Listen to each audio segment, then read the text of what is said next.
Hi, everybody. Welcome to another episode of Checking In. I'm Leon Thomas with Miranda Kitterlin Lynch. Hi, Miranda. How's everything? It's great, Leon. How are you? All is groovy. Yeah, things are really good. We usually start with like some good news, an update, or whatever. Yeah. Go ahead. What do you have for me? Oh my. Do you know I was just using artificial intelligence and I just said, tell me one positive thing happening in the world right now. Because I knew you were going to put me on the spot. So I will tell you, as of today, the World Health Organization has released recent approval of a new, more effective malaria vaccine. So that's good, right? Yeah, nice. That's That's really good good. for tourism and travel in various Yeah, parts of the world. yes, that is great. That is great. So go ahead. You're supposed to ask me that. You're supposed to say, hey, Leon, you got I'm any just good wondering news? which Go ahead. direction I want to ask you. I want to know all the good things happening in racquetball. I want to know good things happening for you personally, professionally. You pick a lane. All right, let's go down. Let's go down the racquetball lane. Let's go Awesome. down the racquetball lane. All right. So we now have our second student for this year, our second graduate of this year, has made his college choice. Okay. And he has decided to attend. Oh, this is great. The Robert Morris University in Pittsburgh, Pennsylvania, Awesome. where I am a graduate of. Thank you very much. Thank you Nice. very much. Very So cool. he will be there, and so we're really happy about that. So now we have Salisbury State University and Robert Morris University. That's A- awesome. And I hope everyone roots for Robert Morris in the NCAA tournament as they play Alabama. I don't know if that's on Thursday the 19th or Friday the 20th, but either way, the Colonials are in the Big Got it. Dance, right? Got Yeah. it. So, do you have a college basketball allegiance, Miranda? I don't know that I do. Not college. No. No. So I'll be rooting for your college. Right on. The Robert Morris Colonials. Right Easy. on. Yes, it's easy. And while you're cheering for them, make sure you're eating bean pie. It's very popular on campus. Very popular. Very popular. Lies. Folks, if you'd like to be a guest on Checking In, you can do it in two ways. You can send me an email. My email address is leon@theleonthomasgroup.com. Miranda, how do they get in touch with you? Oh, our producers have made a banner for this one. Go ahead, go ahead. How do Oh they get in gosh. touch with you? Just Google me. It's the easiest way. I'm impossible not to find. Here it is. They say search your name, and she's the only one. Right on. Looking forward to you contacting us if you'd like to be a guest on Checking In to give us updates about your company, your career, what you feel about your industry. It doesn't have to be just hotels, but we'd love to have you come on the Yeah, show. come on and brag about all the amazing things your companies are doing. Yes, yes, please do that. Let's bring on our guest for today, Mr. Stuart Greif. Hi, Stuart. How are you?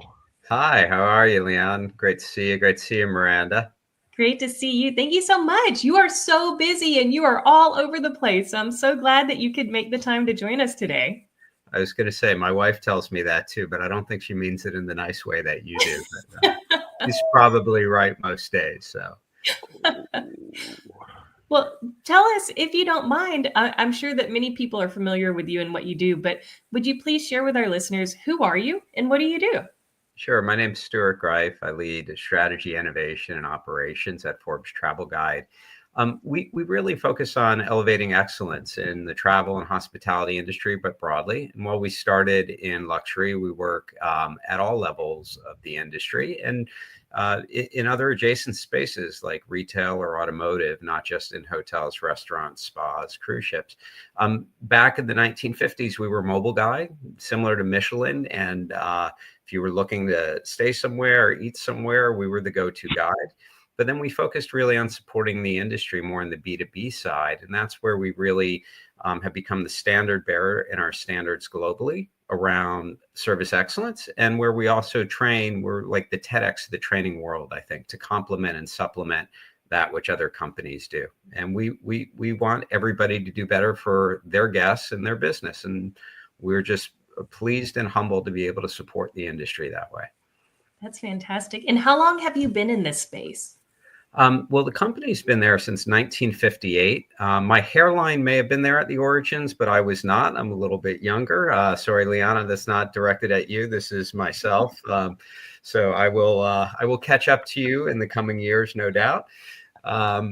But we've been around for a long time, and I think it's a testament to the fact that our industry continues to evolve. Service has changed, experience has changed, generations have different sensibilities, technology has come and gone, including AI, now. So I think, throughout all of that, it's still about, creating an amazing experience, creating joy, human connection.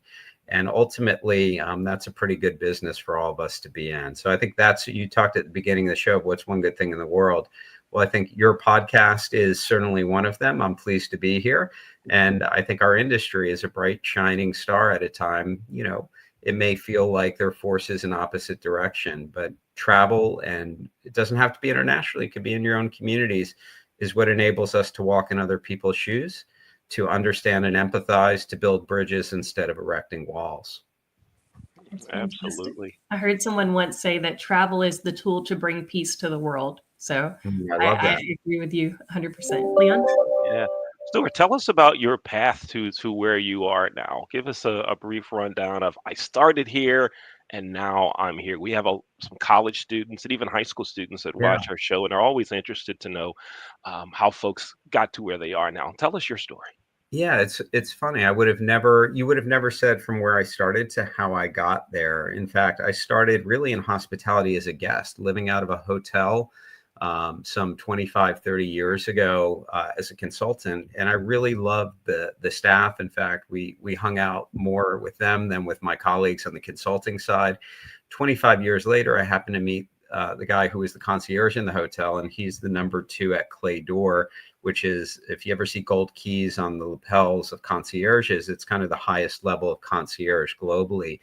And so, I'm struck by, in spite of being such a global industry, it's also small, but I had an opportunity first as a guest to see a lot of the hotel from living in it. And then also, I took over J.D. Power's global travel and hospitality practice in other industries, but the industry itself got under my skin. And since then, I actually tacked into technology a bit. Microsoft approached me to be their global head of travel, along with 2 other colleagues, one of whom actually both of them, Shane and Julie, are still there. And then there was a startup company doing interesting things. I got to be their travel leader. And then about 5+ years ago, I got approached about Forbes Travel Guide, looking for somebody. I look at myself as kind of connective tissue. I've had a lot of different experiences.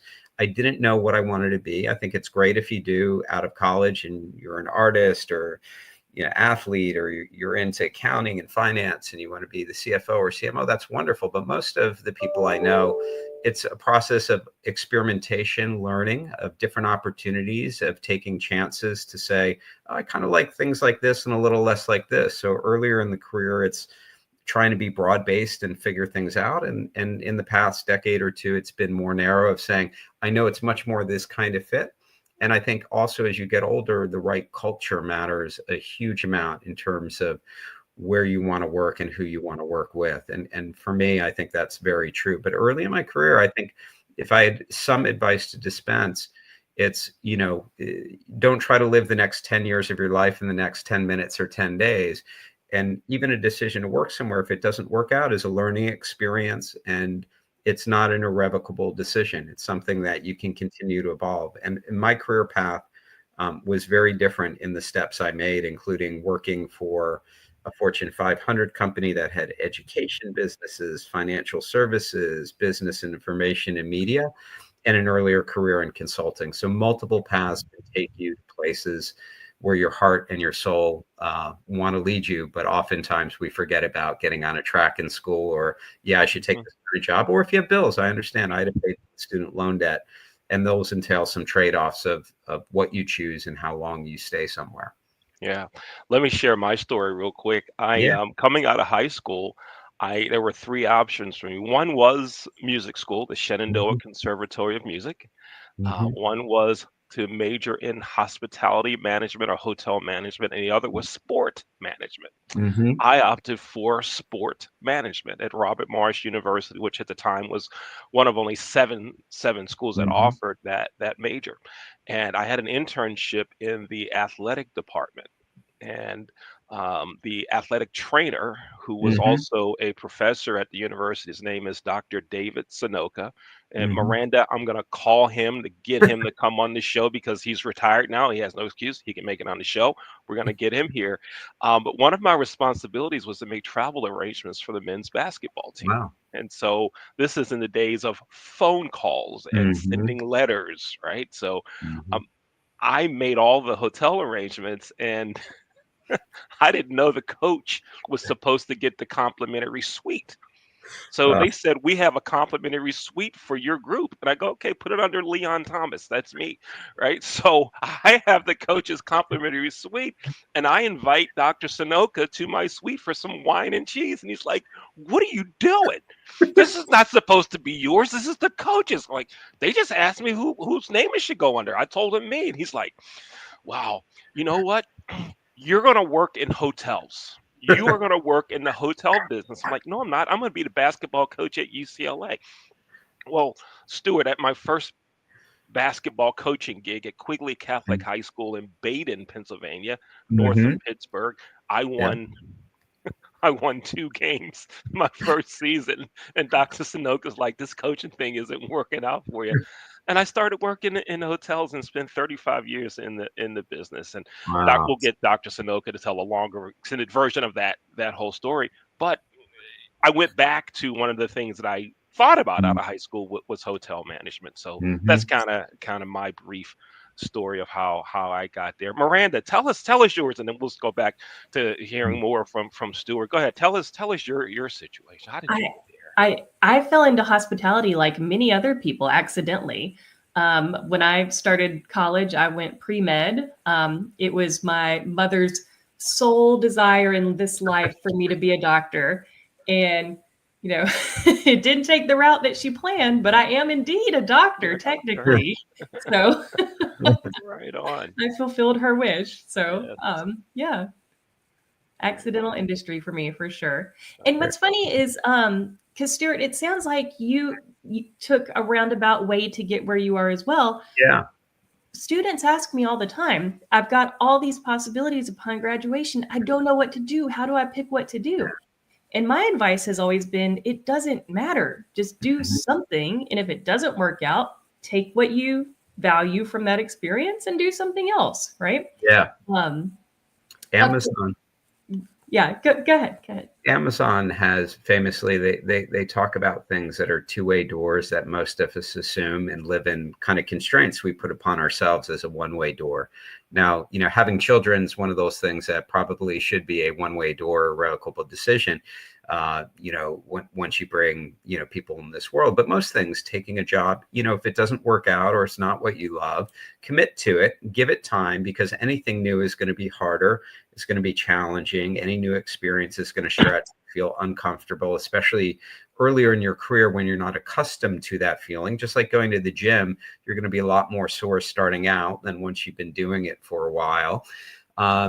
But if it doesn't, it's not the end of your life or end of the world. There's all of these other industries, all these other job functions. If you don't like finance or, wow, that's really boring, there's marketing. There's so many different possibilities. And I think oftentimes we tie so much emotionally into this is a one-way door. And once I go through it, there's a commitment path. You should probably follow through and give it a certain amount of time, at least, 6 months.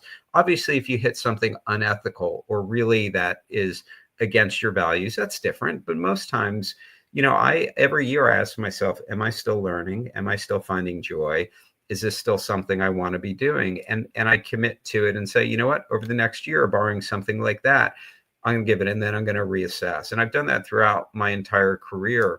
I think it's a good good way to go about it, because sometimes you can't get to a level of learning and or understanding if you don't first go through that discomfort in a certain amount of time to get some basic level of skills.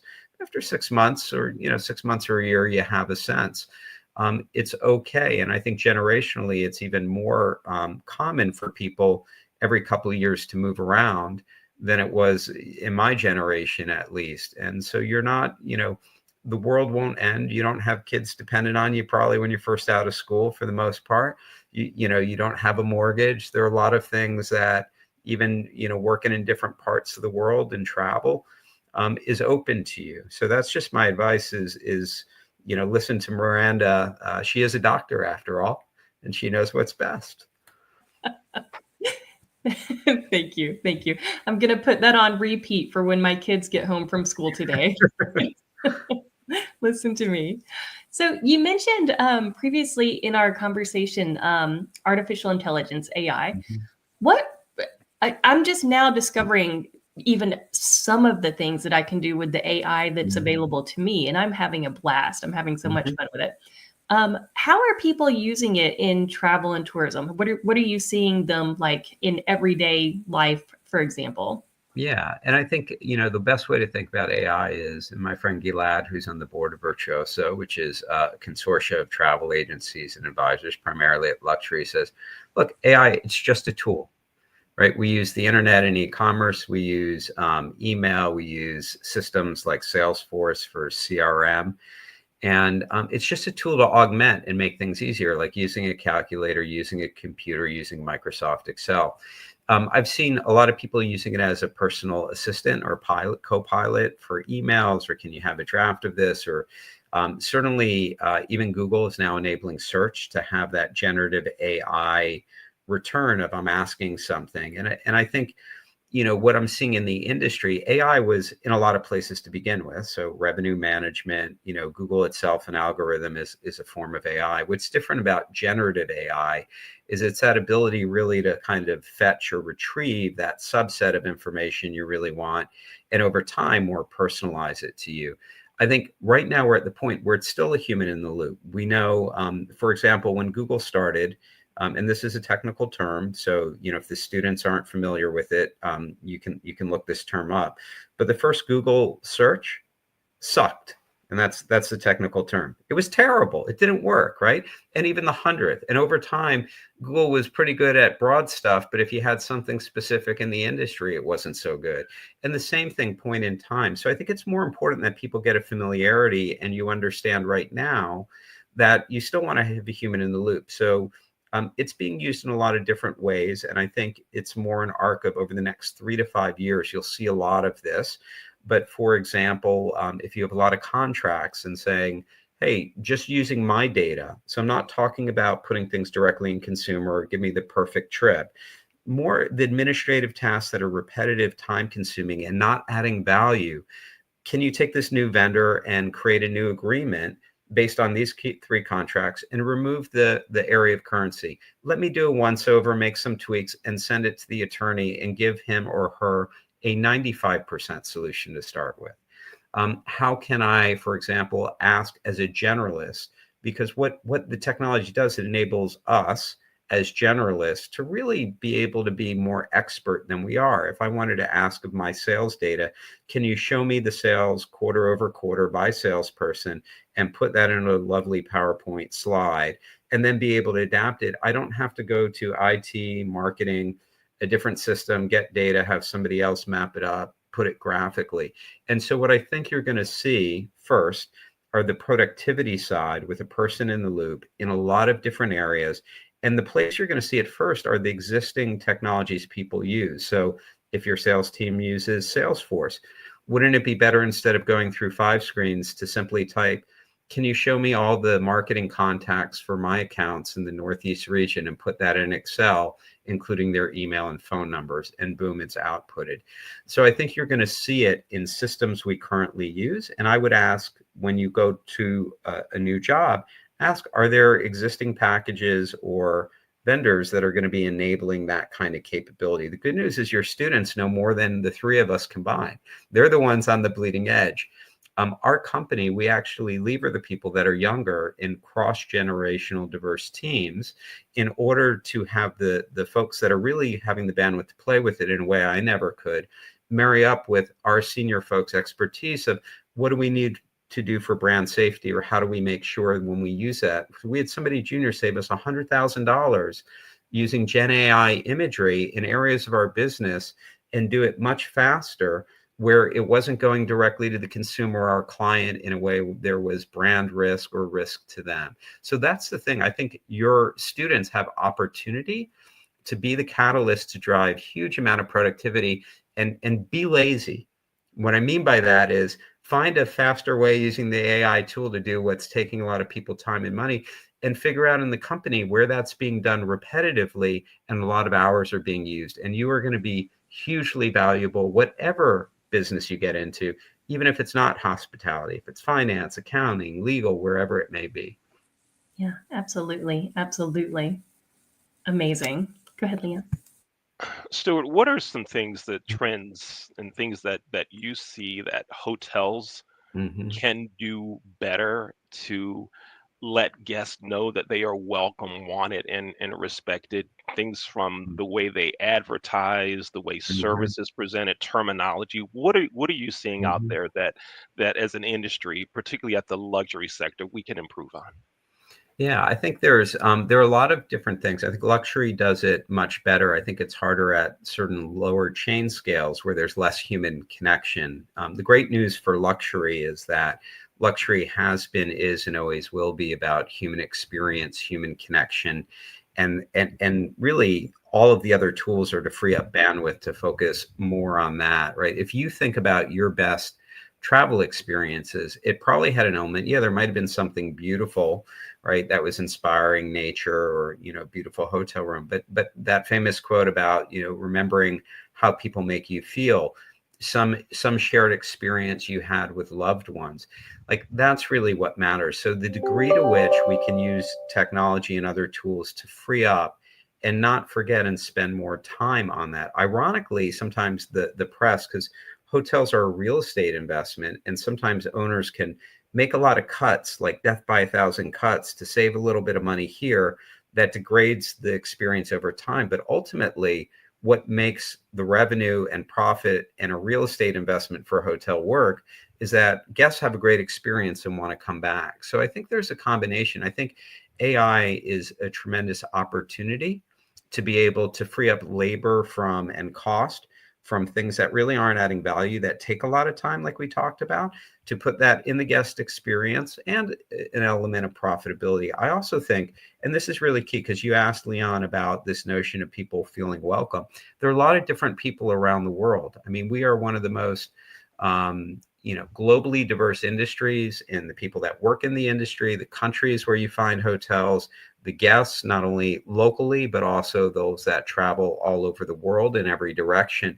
And when I see most marketing, it's more one size fits all. But some of the Gen AI video capabilities are pretty astonishing. I know of several today that are working on where, for example, let's say the same hotel has a Chinese family, an Indian romantic couple, a solo, let's say, white female traveler from Australia, where each of them would have a slightly different video with the same core, but having, a Chinese family, a romantic Indian couple, people who look like them.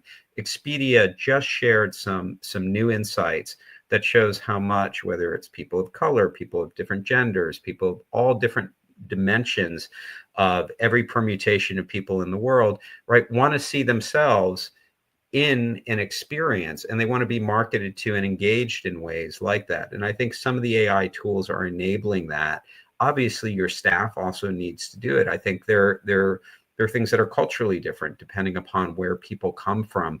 And it's almost like learning a different language of, a warm welcome is different in Tokyo than it is in Berlin, than it is in Austin, Texas. But there's still commonalities that we at Forbes Travel Guide would say is common to all of those. So how you adapt and flex, and that's, in people's DNA. So for the students, I wonder, Leon, you said 35 years in hospitality. Miranda, I know, we often talk about service and that orientation. You can teach somebody to carry a bag, but you can't teach them to want to give somebody a good experience, that, if it's in you, it's in you. I'm not saying you couldn't have been the world's greatest basketball coach if perhaps, you persevered.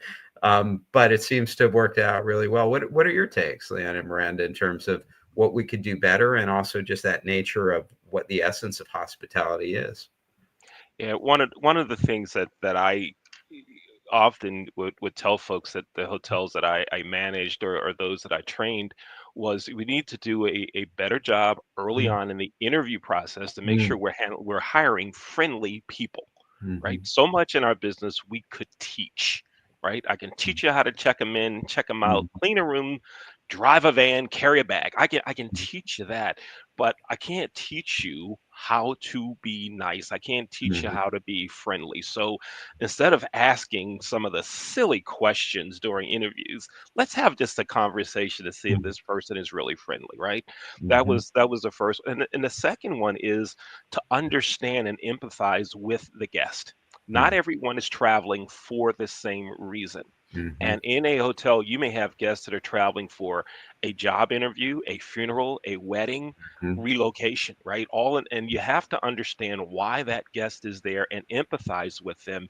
But the managers have to teach, mhm, train the employees on mhm. why folks are there. And that helps everyone have a better stay, and it makes the job more fun and engaging for the team members. So that's my take I on it. love that. Yeah, I agree with everything you said, Leon. And to be honest, I spend much more of my time thinking about our labor force than our guest base, right? So when I think about it's very much in alignment with what you guys are saying. But when I think about what can we do better, my thoughts would be more towards investing in our people, because if our people are happy, they're going to take care of our guests. I love that too. I got two amens coming from this corner. Right. Right on. So, Stuart, we're gonna have Miranda. Why don't you Mhm, ask Stuart one more question, and mhm, then we're gonna come to our signature mhm. questions of the show. So, go Awesome. ahead. So I would love to hear from you what Mhm, you personally or what Forbes is seeing. We know factually that there are many changes in legislation happening around the world. mhm. Um, how are you seeing this play out in terms of travel? Yeah, I mean, from our perspective, I think, in some ways our job is the same. I hate to say it, I'm not trying to duck the question, but it's, for us, hotels, all over the world, there are people, even if a country shuts down, they're still domestic travelers, or they're first responders during COVID, for example, or their weddings. So, for us, I think the challenge is the degree to which the changes are happening. And it's not just in hospitality, it's really hard to keep up and adapt and adjust. And our clients, as well as their guests that may pause or change, plans, makes it more difficult to make certain investment decisions, or know, how to approach it. But ultimately, each and every day we've got guests coming in. Beds need to be turned, meals need to be prepared, people need to have great experiences. And I think it's that adaptability. I mean, even during COVID, the industry was hit hard, but we found different ways to adapt and adjust, as my father would famously tell me. I think there is a role for advocacy. I think, there are industry groups, as well as in different countries or different laws, or even in Florida, right? And so some of that is local adaptation, but we want to support our clients in whatever their leadership deems best to provide great experiences, because it doesn't matter whether somebody's politics, their gender, their orientation, any of that. Ultimately, they're human beings, right? And they're there, to Leon's point. You've got people for all different reasons, and so I still feel the best. Way is what we started with a little bit, and Miranda, your quote, as well, about that notion of hospitality and travel really being that unifying thread that connects people and humanity, and creates, I think, connection in a way the world needs more of, not less of, these days. Right on. I like it. Well put. Oh, Stuart, you mentioned that you've watched our show, Mhm. listened to our podcast. You know about the two signature Mhm. questions of the show. Let's start those right now.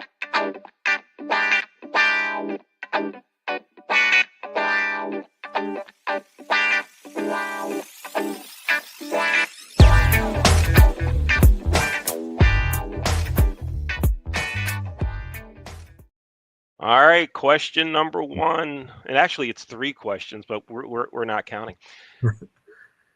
Have you ever had bean pie? I have not yet had bean pie, but I look forward to having bean pie. Look forward to having bean pie. Thank you for not saying it does not exist.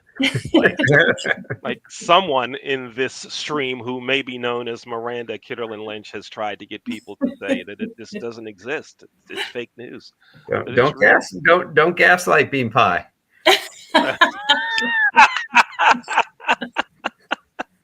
I like it. I like it. Don't gaslight bean pie. Stuart, how about a crab cake? Have you had a Maryland crab I have cake? had Maryland crab cakes. I grew up in New Jersey on the wrong side of the tracks. I spent time down in Maryland over the years playing soccer, playing hockey, just traveling in the car with my family on vacations.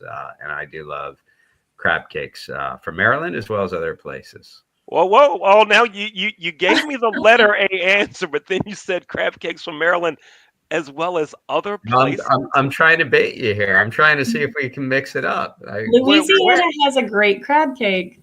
Yeah, but it's not Just a saying. Maryland crab cake. It's not a Maryland crab cake. That's not a. Oh, come on, come No, on. I gotta stir the pot a little bit with each of you, right? We gotta have a little fun. Oh, Maryland crab cake somewhere else, please. And Louisiana? See, if I could get you to come to AHOA next month in New Orleans, I could introduce you to some great food. I will be in New Orleans for Hospitality Huge, so I will be there. Nice. I will do that. I got to get me some bean pie though. You gotta get the bean pie. And let's talk about AHOA real quick. That's April. What are the dates on that? AHOA is I just put it on actually my LinkedIn. It's there you go. 16, 17. Right, 15, 16, 17, right? April 15, 16, 17. Yes. In a previous episode, I busted on my friend Sean Tibbetts for giving Miranda an invitation to come and speak, but not me, not the guy he's known for almost 15, 16 years. I don't get the invite. But Maybe that's why I got it. Is that why? Okay. Well, I put a picture on LinkedIn that says, why the sad face? And he sent me a text about it. So I did get an invite, actually. I did, but I can't because there's some things going on with the racquetball program. That's an off week for the kids. Yeah. Stuart, I run a youth racquetball program in Baltimore, and Oh, very cool. it's the off week for the students from school. It's Ah. their spring break, so we have a lot of racquetball programming that week. So I can't be there. Arguably more important. Yes, Absolutely. indeed. Go ahead, Miranda, with your signature question. Yeah, I'll close this out, Stuart. If I may ask you, if you could give your 20-year-old self one piece of advice, affirmation, pearl of wisdom, anything, what would it be?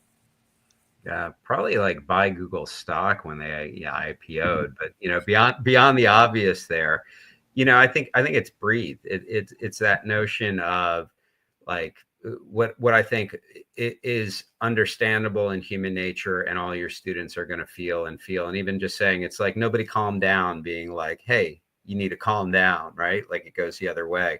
So some old dude being like, hey, you should chill out and like breathe and don't worry about these things, which obviously for all of you, how do I pay rent? How do I get income? I need to be able to support myself or find a job, or if I don't find a good job, then I'm not. Like the number of people later in life who, have been in areas that people would say are high achieving, all kind of went through that. I'd say one of the things that I would advise myself is I was, so focused on like doing the work that I didn't give myself the leeway and the bandwidth to spend as much time connecting with colleagues, or like not networking for its own sake. Because, I've been recognized in the industry for connecting people and networking, but I hate networking the way people think about it, where it's forces. Follow some things you're passionate about and spend time with the people talking about that. That matters as well, because longer term, as you learn, I had a boss who his famous quote was, be a learn-it-all, not a know-it-all. And even with ChatGPT or AI, the collective wisdom, the network, the ability to give and connect with other people, even if you're doing it through devices, but ideally in person, it is something that in the long term, and especially as you become older and more senior, is what's going to lead to interesting opportunities personally as well as professionally. And life has a funny way of working out in different ways. In my case, like I met my wife when I was 19. She was 19, I was 20. We were studying Japanese in Vermont in the summer where we couldn't speak English to each other. We dated for a brief moment 2 years later before she moved halfway around the world, and 24 years later, our lives came back together. There's no way in heck I could have predicted that on the personal side, much less like my job trajectory. So if you know that, it's good to be directing in an area, but be open to opportunities. And when something comes along, instead of being fearful of it, take that chance. The best things in my life, personally and professionally, when I look back, were the times when I took some of the biggest, I wouldn't say like YOLO, like throwing all my money on, crypto, and I do have some crypto, so I'm not hating here, but like, it's making those bigger things that stretch you. And I think in your life, if you think about it, like you go to a gym, if you stretch all the time, your muscle tears and you hurt, and that's pain, and you don't build muscle. If you never challenge yourself or have any resistance, you never grow and get better. And so I think there are periods in life where it's more than the other, but it's kind of that notion of like going to the gym of how do I build resistance and try different things, work. And then where there are times where there's these unique opportunities to try something that resonates with you, to go for it. And I think when you pour yourself in, if you're following your heart and your passions, even if it doesn't work out and you go another route, you'll look back and see those as probably the most significant things that led to things in your life that are most meaningful to you later in retrospect. I wonder, Leon and Miranda, if you think that. Leon, yours might have been earlier, not being so good out of the gate in the basketball that taught you 35 years of hospitality. But what do you two think? Yeah. Miranda, you want to go first on this one?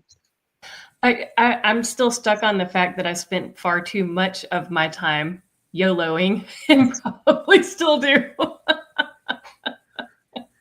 So I was probably on the polar opposite. I was the other outlier, but it worked out fine. For me, it was, the fact that I didn't win many games as a high school basketball coach. However, I didn't tell the full story. When I came to Baltimore after leaving Pittsburgh and actually relocated because of a job in the hotel business, I had the opportunity to coach again and had a little success. Didn't win any state championships or anything like that. But the thing that one of my mentors impressed upon me was, even in the hotel business, there's so many things that you can try. There's so many avenues that you could go into. And so he tried to get me to focus on not just operations, learn sales, not just that, understand what happens to the money once it comes in, who's looking at, who's accounting for it, where is it going, what are all these reports, right? So he forced me and helped me to expand even my knowledge within the business itself. And I think sometimes we really get siloed. I want to be in operations. Well, how about a sales job? Nope, I want to be here, right? And when we stay so focused that we don't understand how everything that happens in our business can be connected, right? And so that's something, if I were to go back and do it all over again, right?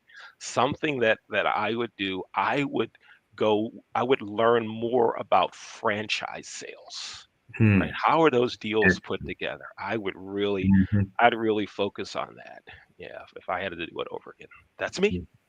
I love that. I think too, that connective tissue, the ability, in my career, that's been true too. And Miranda, maybe from YOLOing in all different ways, you're able to make connections across domains in a way other people can't. I think our team at Fort works well because, if you have everybody that, has the same experience and always agrees, like, why do you need, all the other people other than to do it?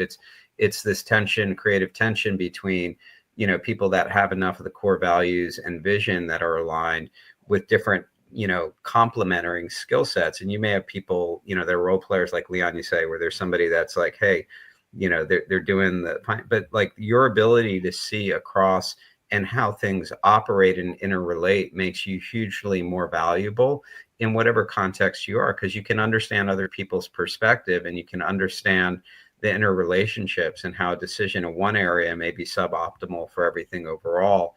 That makes you more valuable. So I just, I just want to amplify what Leon said. Whatever you choose to do in whatever domain you go into later in life. Yeah, and don't forget the idea of embracing change. Mm-hmm. Yes. For years, I was a classroom instructor in the hotel business, and Ralph Tiergard, who now works for Dimension Hospitality, he was one of the vice presidents at Choice Hotels when I worked there, and he wanted our certification program to go from a 5-day in-person classroom-based test on Friday format to completely online. Wow. And I'm like, ain't happening, never work. And this was way before COVID, right? Yeah. Like, ain't happening, won't work. And I think some of that was because I feared not having a job, right? It's because, oh, Mhm. we're going to do it here. You don't need as many trainers. Well, what ended up happening was I learned about virtual presentations. I Mhm. learned about production. And so now my company, the Leon Thomas Group, that's what we Yeah. do. And so there was a skill that transferred from one business to another. So there's so many things that we can learn through conversations like this. And Yes. yeah, Stuart, thank you so much for being with us. My pleasure. And thank you for the opportunity. This And has let's see, been great. folks can get in touch with you on LinkedIn, right? That's be the best way Yeah. to kind of connect with Yeah. you. Reach out, send me a DM, put something that, references Leon and Miranda and this show. So that I know it's legit and I know where it came from. And just give me a little grace. I'm traveling a little bit globally again the next week or two, but I do try to keep up and connect with me directly too as well on LinkedIn, so we can follow each other. And really, really appreciative, and hope that all the students and all your audience, whatever you choose, just choose something and pursue it with passion, because life's too short, and make it count. I love that. This has been so great. Thank you again. My pleasure. Thanks. And I really like that, Stuart, what you said there at the end. If you're going to send me a DM, put something substantial in it, not just, hey, let's I think connect. I think the subject line should say YOLO. YOLO bean pie. Yeah, right on. Folks, thanks for watching another episode of Checking In. I'm Leon Thomas with our co host Miranda Kidwin Lynch, and our guest today was Stuart Greif from Forbes Travel Guide. If you'd like to be on the show, contact me. Send me an email to leon@theleonthomasgroup.com, or you can get in touch with Miranda. Can I say it? I just love this. All Go. you do, folks, is just Google her name. She's the only one. She's the only one, and you will find her there. All right, and connect with her. We'd love to have you on the show.